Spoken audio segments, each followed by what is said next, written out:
Anong lulutuin mo, Grom? Ginamos. Pamilya ng amoy. Daming sili. Oo. Daming mga sili.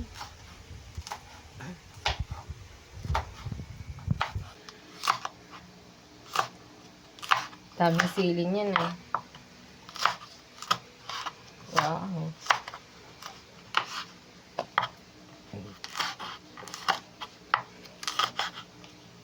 Masarap daw yung bagoong pagsasamahan ng ano, ganito, taba. Tapos siling labuyo. Di ba? Labuyo, tas ito siling ano pa. Labuyo. Labuyo din ba ito? Hindi. Siling labuyo, tsaka siling ano? Siling green na naging red. Siling Texas.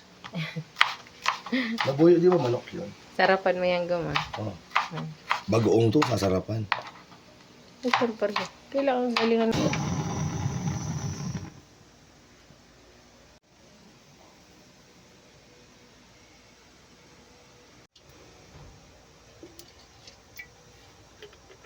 Talo. Ano daw dapat unahin? Bawang, sibuyas, mga sili. Sa akin, sabay-sabayan. Parehas lang naman yan.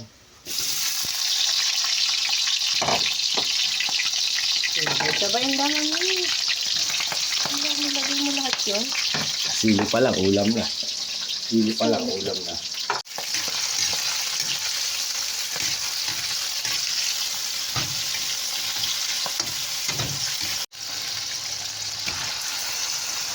Taba pa lang, ulam na. Wala pa yung bagoong yan, ha.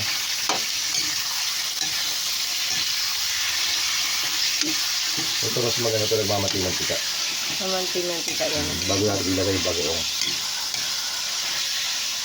Ito, galing to Iloilo. Dala to ni Pinsan.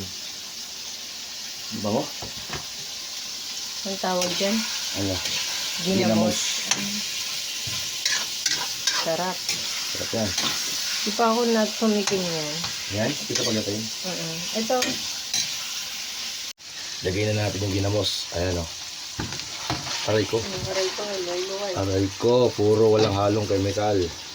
Sambong barangay, pwede na bigyan ito. Hindi pala nasisira yan. Yan, buro yan eh, binuro yan. Okay, halo.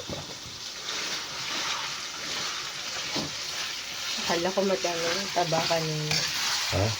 Madami pa rin kanina din naman. Hindi yan, mamaya natin makikita yan. The best to pag nagmamanti-mantika.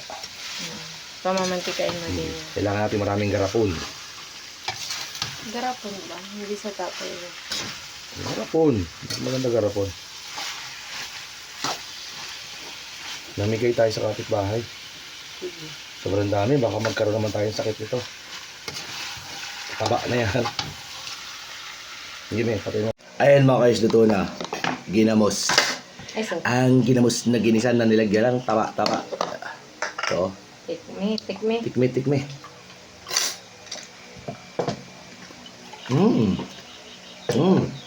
Lasang bagoong. Kasi nga, ginamos. Sarap.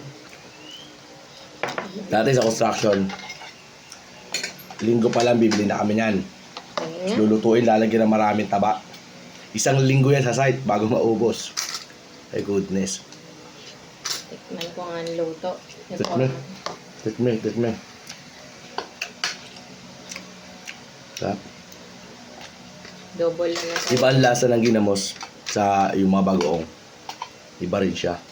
Alam ko dinurog to ng mga alimasag, hipon sama-sama. Sarap. Hindi siya maalat. Oh, ito na yan. Kain mga koys.